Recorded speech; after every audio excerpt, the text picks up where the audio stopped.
Yes, question number 11 നോക്കൂ. Determinants chapter x plus y alpha beta be the values of m for which the equations. ഇനി ആ equation നമ്മൾ എടുത്ത് താഴോട്ട് എഴുതുന്നില്ല. 3 equation x plus y plus 1 is equal to x plus y plus z is equal to 1, x plus 2y plus 4z is equal to m, x plus 4y plus 10z is equal to m square. ഇങ്ങനെ 3 equation ഉണ്ട്.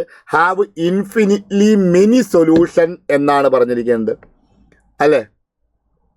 അപ്പോൾ according to Cramer's rule infinitely many solution ആണെങ്കിൽ all determinants 0 അല്ലേ. D is equal to 0, D1 is equal to 0, D2 is equal to 0, D3 is equal to 0 എന്നാണ് നമ്മളോട് അല്ലേ. അപ്പം ഇതിൻ്റെ ഡി എന്ന് പറയുന്ന ഡിറ്റർമിനൻ്റ് എന്ന് പറയുന്നത് ഡിറ്റർമിനൻ്റ് 1 1 1 ആണ്, 1 2 4 ആണ് അല്ലേ, 1 4 10 ആണ്. അപ്പം ഈ ഡിറ്റർമിനൻറ്റിൻ്റെ വാല്യൂ എന്താണ്? 0 ആണ് എന്നുള്ള കാര്യം ഉറപ്പാണ്. ഒന്ന് എക്സ്പാൻഡ് ചെയ്ത് നോക്കിക്കോളൂ, 0 കിട്ടും. D is equal to 0. ഇനി D1 0, D2 0, D3 0 ആണ്. അപ്പോൾ ഇതിൽ ഏതെങ്കിലും ഒന്ന് നമുക്ക് എടുക്കുമ്പം D1 D2 D3 ഏതെങ്കിലും ഒന്ന് നമുക്ക് എടുക്കുക. അപ്പോൾ ഞാൻ ഇതിൽ എളുപ്പത്തിന് വേണ്ടിയിട്ട് D3 എടുക്കുകയാണ്. എന്താ D3 എടുക്കാൻ കാരണം എന്ന് വെച്ച് കഴിഞ്ഞാൽ D3 is obtained by replacing the third column by that constants അല്ലേ. അപ്പോൾ ആ കോൺസ്റ്റൻറ്റ് വെച്ച് റീപ്ലേസ് ചെയ്യുമ്പോൾ 1 4 10 അല്ലേ, വലിയ എലമെൻറ്റുകളൊന്നും അങ്ങോട്ട് മാറി കിട്ടും എന്നേ ഉള്ളൂ. അപ്പോൾ 1 1 1 അല്ലേ, 1 2 ഏതാ 4, പിന്നെ എന്താണ് നോക്കൂ 1 M square. Infinitely many solution ആയതുകൊണ്ട് ഈ ഡിറ്റർമിനൻറ്റിൻ്റെ വാല്യൂവും എന്തായിരിക്കണം? 0 ആയിരിക്കണം. ഓക്കെ, അത് എക്സ്പാൻഡ് ചെയ്യുന്നതായ സമയത്ത് നിങ്ങൾക്ക് m square minus 3m plus 2 is equal to 0 എന്ന് കിട്ടും. ആ ഡിറ്റർമിനൻ്റ് എക്സ്പാൻഡ് ചെയ്യുന്നു. M square minus 3m plus 2 is equal to 0 എന്നാണ് നമുക്ക് കിട്ടുക. Okay, m minus 1 into m minus 2 is equal to 0. So m is equal to 1 and m is equal to 2. ഇതാണ് വന്നിരിക്കുന്നത്. Alpha beta be the values of m എന്ന് പറഞ്ഞിട്ടുണ്ട്. അങ്ങനെയാണെങ്കിൽ ഒരു value നമുക്ക് ആൽഫയായിട്ട് എടുക്കാം, മറ്റേ വാല്യൂ നമുക്ക് എന്തായിട്ട് എടുക്കാം? ബീറ്റയായിട്ട് എടുക്കാം. അപ്പോൾ ആൽഫയും ബീറ്റയും നമുക്ക് കിട്ടിക്കഴിഞ്ഞു ക്രാമേഴ്സ് റൂളിൽ.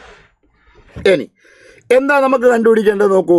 സിഗ്മ അല്ലേ, n ഇസ് ഈക്വൽ ടു 1 മുതൽ ഏത് വരെ? 10 വരെ. n റൈസ് ടു ആൽഫ, എന്നിൻ്റെ വാല്യൂ ആദ്യം 1 കൊടുത്തു കഴിഞ്ഞാൽ ഇവിടെ ഇങ്ങനെ എഴുതുന്നുണ്ട് n raise to alpha plus n raise to beta. അപ്പോൾ 1 ആണ് ആദ്യം അപ്ലൈ ചെയ്യുന്നത്. 1 raise to 1, 1 raise to 1 plus 1 raise to 2. ഇനി 2 കൊടുക്കുമ്പോൾ 2 റൈസ് ടു 1, ആൽഫ 1 കേട്ടോ, ബീറ്റ 2, 2 പ്ലസ് 2 സ്ക്വയർ. അടുത്തതോ 3 plus 3 square plus etcetera plus എന്ത് എഴുതാം? 10 പ്ലസ് 10 സ്ക്വയർ എന്ന് എഴുതാലോ. അപ്പോൾ 1 plus 2 plus 3 plus etcetera plus 10. Sum of first n natural numbers. n 10 ആണ്.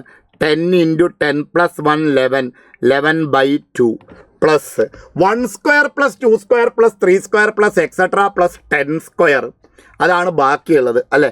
1 square plus 2 square plus 3 square plus etcetera plus 10 square.